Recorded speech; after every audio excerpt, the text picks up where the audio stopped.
Today on Public Eye News, updates on how the COVID vaccine is being distributed around the Upper Peninsula and how other countries are dealing with the vaccine. Later, Adam Diaz will have your weather and Scott Minshall will be back with your sports. Hi, I'm Megan Tarcia. And I'm Scott Minshall, and this is Public Eye News.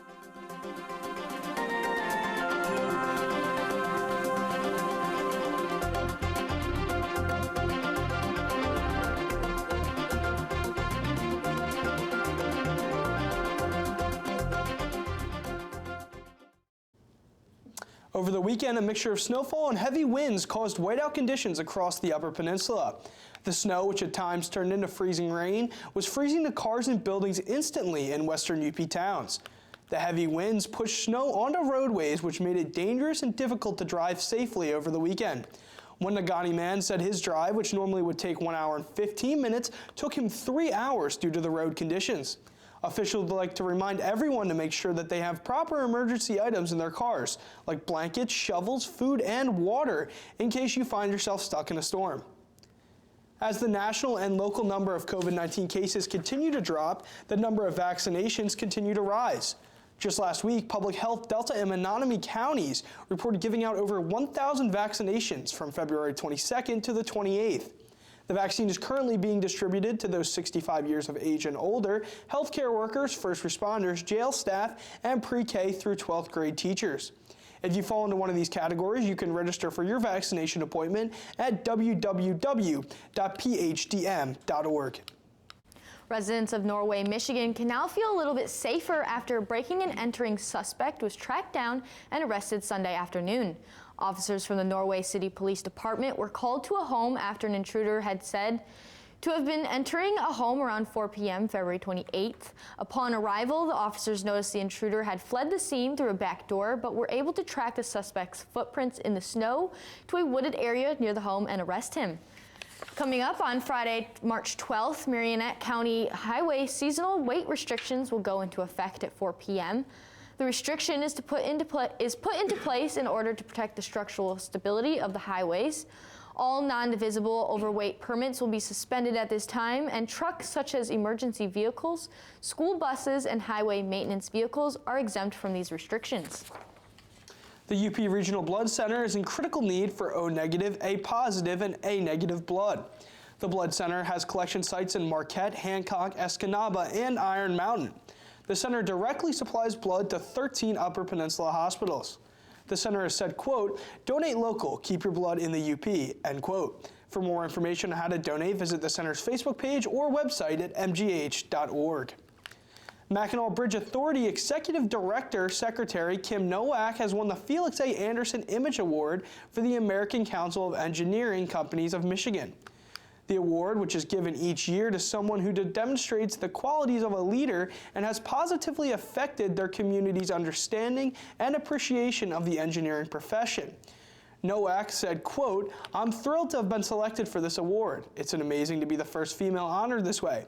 It's been so rewarding to be an ambassador for the bridge and civil engineering profession throughout my years here at the MBA," end quote.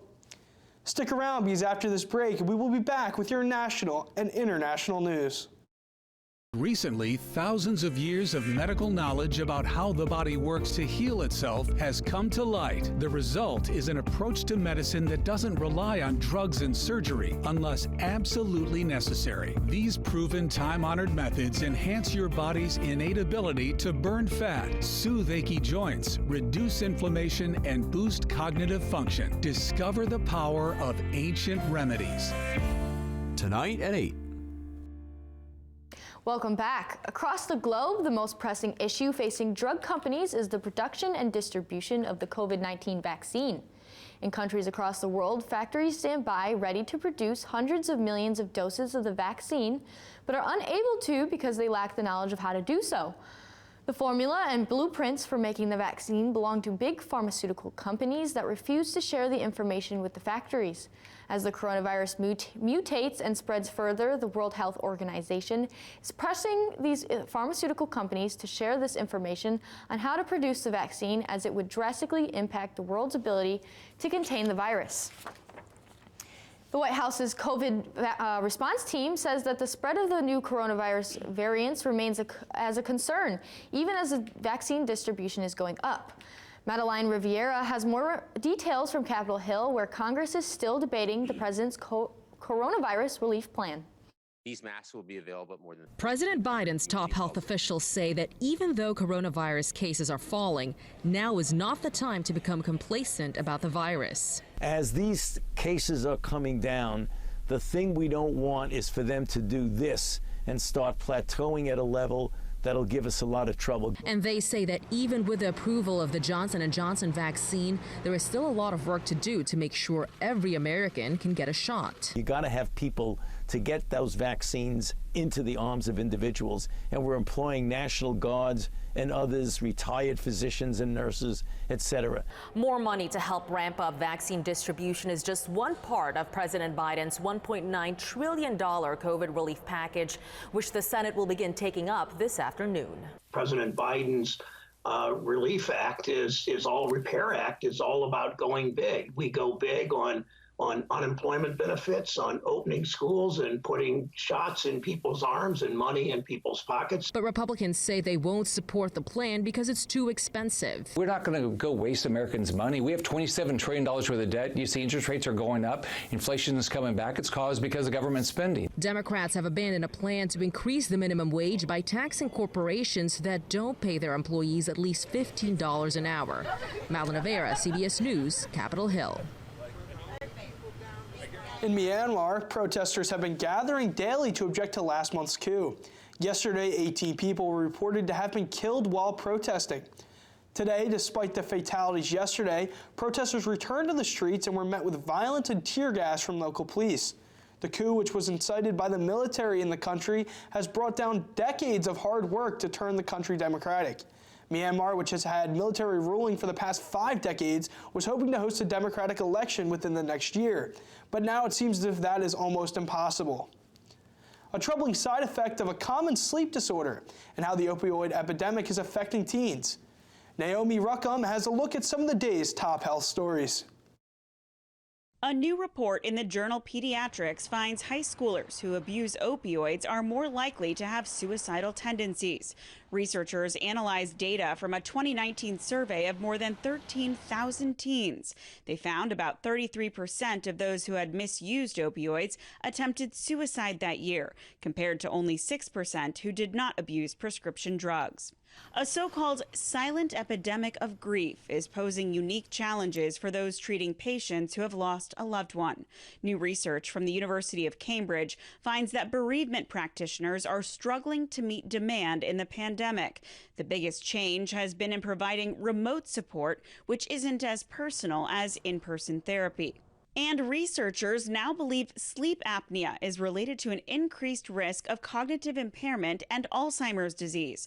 The study from the American Academy of Neurology examined patients with cognitive impairment and found more than half had obstructive sleep apnea.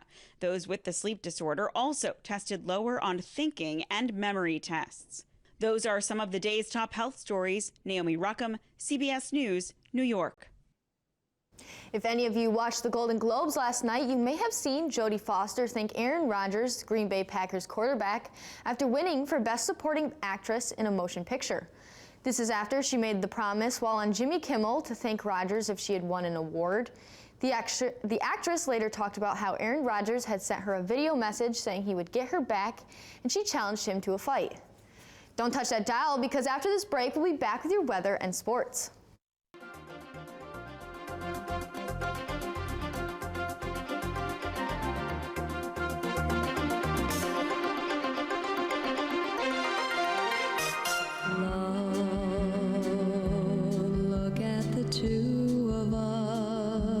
The Carpenters return. And yes, we've just begun. Don't you remember you told me you loved me, baby? Rainy days, Mondays always get me down. Close to you, Remembering the Carpenters.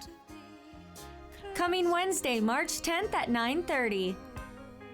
And welcome back to Public Eye News Weather. I'm Adam Diaz, your weatherman today, and behind me is the nice and snow-covered NMU campus where the sun is deciding to say hello. And taking a look into our current conditions, partly cloudy, the temperature at 15 degrees, wind southeast at 17 miles an hour, barometric pressure at 30.32 and rising. Taking a look at tonight, it would also be partly cloudy, the low of 6 degrees, winds west-southwest at 10 to 15 miles an hour. Taking a look at tomorrow, it will be cloudy, the high of 41, winds southwest at 20 miles an hour. Taking a look at round your UP, starting at Sault Ste. Marie at cloudy at 11, Manistique also cloudy at 16, Escanaba partly cloudy at 20, and then Menominee, the sun is saying hello at 19 degrees. And take a look into Iron Mountain at 17 and sunny. Ironwood is also sunny at 13 degrees, Houghton at 13 and partly cloudy, and beautiful Marquette is at that 15 and partly cloudy. And take a look into your week ahead. Wednesday will be the high of 29, the low of 19 and cloudy. Thursday, the high of 28, the low of 20 and partly cloudy. Friday, the high of 31, the low of 18 and also partly cloudy. And let's send it over to Scott Minshaw with your sports. Thanks a lot, Adam. For the first time in what seems like forever, students were allowed back into the Berry Events Center here at Northern Michigan University to watch a live sports game.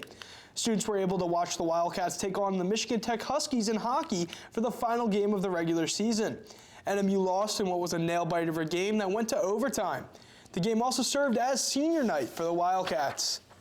As many of you probably already know, famed professional golfer Tiger Woods was involved in an extremely serious car accident last week, which resulted in the major leg injuries for the athlete. Yesterday, fellow professional golfers honored Woods by wearing his signature look of a red polo shirt on Sunday at the WGC Workday Championship. Woods recognized the act by tweeting, quote, "It is hard to explain how touching today was when I turned on the TV and saw all of the red shirts. To every golfer and every fan, you are truly helping me getting through this tough time," end quote. Football star J.J. Watt has been the topic of rumors lately as people try to guess where the three-time Defensive Player of the Year will end up next season. Watt, who requested a trade over 2 weeks ago, has been quiet about possible teams he would want to sign with. Today, a picture was spread on Twitter that appeared to show a Peloton, which is a fitness bike that's linked to social media accounts that belong to Watt, stating he would like to end up in Cleveland, Green Bay, or Buffalo. Watt quickly shut down any rumors as false when he tweeted, quote, "I don't own a bike, stop," end quote. Earlier today, the Cardinals and Watt confirmed that Watt had signed a 2-year, $31 million deal with the team. Well, Megan, that's all I have for sports, but it sounds like there's some other interesting things going on in the news. Yes, I do. Crack one open, but not a cold one. A man in North Carolina recently won $500,000 in a Powerball prize after getting his winning numbers from a fortune cookie. Ernesto Sorzano from Arresto, Florida, was in North Carolina when he copied down the numbers from his Chinese food takeout. When asked, Sorzano said his shrimp and fried meal was a, quote, "good investment," end quote. Ernesto is planning on relocating to Huntersville, North Carolina, and will use his winnings to help him purchase a new home. Who knew that a common condiment was the key to saving the lives of sea turtles? Employees at Israel's National Sea Turtle Rescue Center are treating endangered green sea turtles with mayonnaise after many were affected by a devastating oil spill that covered Israel's coast with a thick black tar. Workers have been removing the tar from the reptiles' airways by using substances like mayonnaise to break down the tar and flush it out of their digestive tracts. The recovery process is expected to take about a week or two, where afterwards the turtles will be released back into the wild. And that's all we have for you today at Public Eye News. I'm Megan Tarcia. And I'm Scott Minshaw. This is all we have. We'll see you back tomorrow.